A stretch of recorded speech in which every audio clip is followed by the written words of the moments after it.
Olá, meu nome é Adassa e eu vou apresentar a primeira avaliação da matéria de Introdução à Engenharia Aeronáutica. Na primeira questão, foi solicitado que escolhêssemos um modelo de aeronave de cada categoria e trouxéssemos algumas características do modelo escolhido.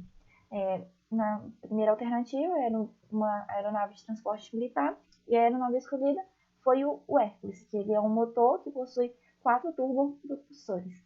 Ele tem como função o transporte aéreo de forças armadas e uma característica legal dele é que tem a capacidade de aterrissar e de decolar em pistas pequenas ou improvisadas, e por isso ele possui motores, hélices e design apropriado. A asa desse tipo de avião ela é alta e tem uma geometria retangular. E ela é alta justamente porque, como ele pousa em pistas improvisadas, né, daí não corre a chance da asa bater na pista. Um diferencial desse avião é que ele usa motor turbohélice, o que proporciona a ele ter um maior alcance do que se fosse com turbojato, e ele também consome menos combustível. O próximo avião escolhido foi uma aeronave civil, o Airbus A135, que ele é uma aeronave que possui fuselagem larga, ele possui 2 motores turbofans, o que permite com que ele realize voos longos intercontinentais, ao mesmo tempo que tem um maior número de passageiros e o maior peso em carga. E uma característica dele é que o motor fica debaixo da asa.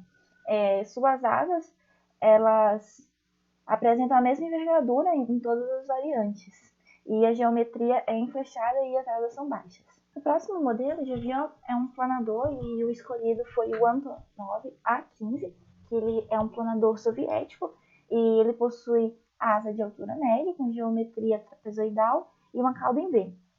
Ele é um monoplano e ele tem uma característica legal que a sua asa ela não tem um componente externo de fixação. Todo o suporte ele é obtido pela própria asa e é chamado de cantilever wing.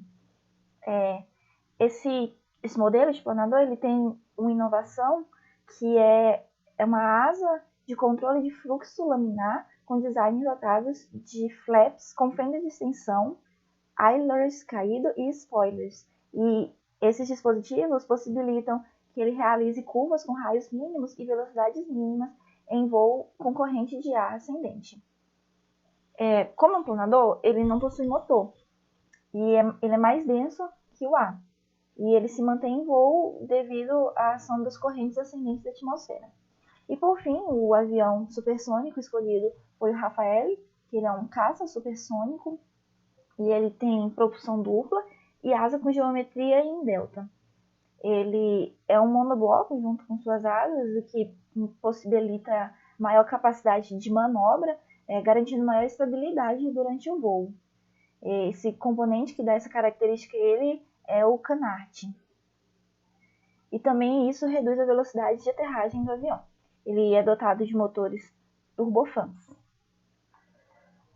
A próxima questão era para relacionar o vórtice gerado com cada uma dessas características e como isso implica no desempenho da aeronave. O vórtice de ponta de asa, eles são os padrões circulares de ar em rotação que surgem na parte de trás da asa enquanto está surgindo a sustentação da aeronave. É um efeito que ele acontece no sentido oposto ao ar que sobre o avião está passando durante o voo dele, como se fosse uma força de ação e reação. E é essa força que vai gerar a sustentação da aeronave.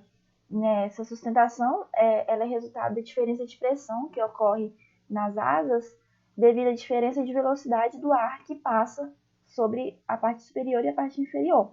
Por causa da geometria, o ar que passa em cima da asa ele tem mais velocidade e, por consequência, menos pressão do que o ar que passa na parte de baixo.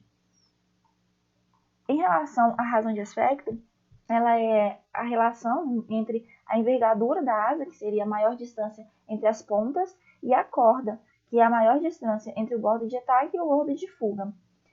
Ter uma grande razão de aspecto significa em menor perda de sustentação.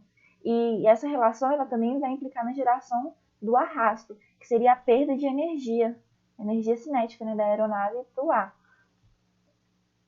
Em relação à geometria da planta de asa, cada geometria ela vai inferir em diferentes perdas de energia por arrasto.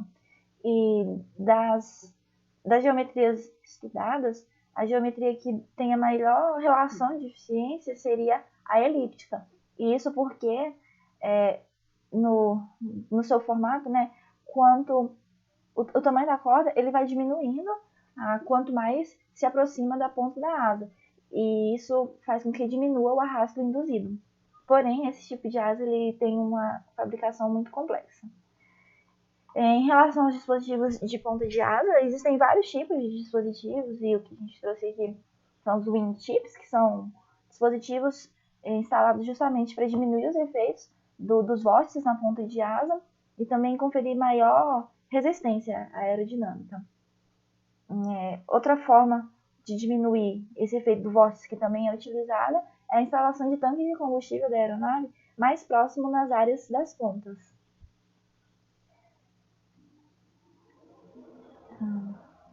Em relação à questão 3, foi pedido para explicar sobre o stall.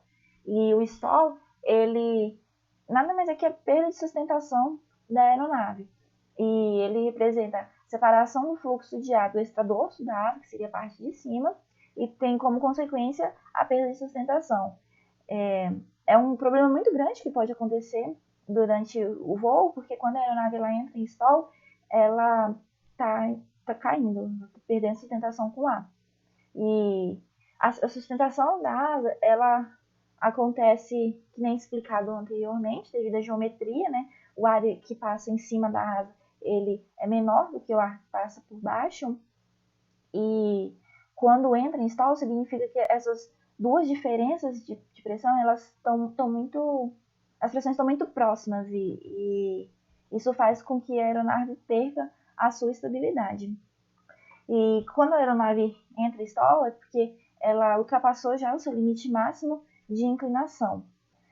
A próxima questão pedia para falar sobre os tipos de motor que são utilizados pelas aeronaves. O primeiro é o turbojato. Ele possui como componentes um compressor, a turbina, um bocal de propulsão, a haste e câmara de combustão. O turbofan ele possui ventoinha, compressor de baixa e de alta pressão, o eixo do carretel e combustores. E o gear de fan, que ele já é um pouquinho mais atual, ele possui caixa de redução, hélice, compressor, câmara de combustão e bocal de propulsão. E algumas das principais diferenças entre esses tipos de motores que podem ser destacadas aqui é que nos gear de fans, que são os que têm caixa de redução, eles possuem uma hélice maior, fazendo com que o impulso gerado por eles seja maior. E a caixa de redução permite com que o consumo de combustível da aeronave seja menor. E por isso isso é uma vantagem desse tipo de motor. O turbojato, por outro lado, ele acaba implicando no maior gasto de combustível, porque ele não possui nem hélice nem caixa, mas ele é eficiente para altas velocidades e por isso eles são muito usados em aeronaves militares. E por fim aqui a gente fez a formulação para comparar a eficiência de todos esses tipos de motores, e aqui a gente tem as manipulações das fórmulas, né, que foram realizadas, adotando que o impulso é igual para todos os tipos de motor, e aí a gente tem que o motor que apresenta maior eficiência é o gear de fan, seguido do turbofan, e por fim o turbojato. A questão 5 era para a gente falar sobre o downforce e comparar isso na aviação e com os carros de Fórmula 1. O downforce ela é uma sustentação negativa, é uma carga aerodinâmica que ela é desenvolvida na Fórmula 1, projetada assim, para veículos de altas velocidades. E essa carga ela atua de forma que gera uma força vertical sobre os pneus para que o carro fique mais preso no chão, e isso vai garantir com que ele tenha mais firmeza na pista, possibilitando com que o piloto consiga fazer curvas em velocidades mais altas. Em se tratando de aeronaves, o objetivo dessa força é manter a aeronave estável na força longitudinal, mantendo assim um maior controle da aeronave enquanto essa está inclinada. Por outro lado, esse efeito de downforce ele diminui a velocidade quando está em linha reta, deixando o veículo de certa forma mais pesado, e por isso precisa ter o uso de pneu mais rígido. E em relação no quesito de segurança, Essa força faz com que a velocidade seja constante, e isso preserva o veículo e também o piloto quando tem grandes variações de velocidade e variação de aceleração. Uma característica interessante que os carros de Fórmula 1 possuem com o efeito downforce é o uso de aerofólio. E esses dispositivos que vão garantir a estabilidade, porque ele é um componente que ele funciona como se fosse uma asa invertida.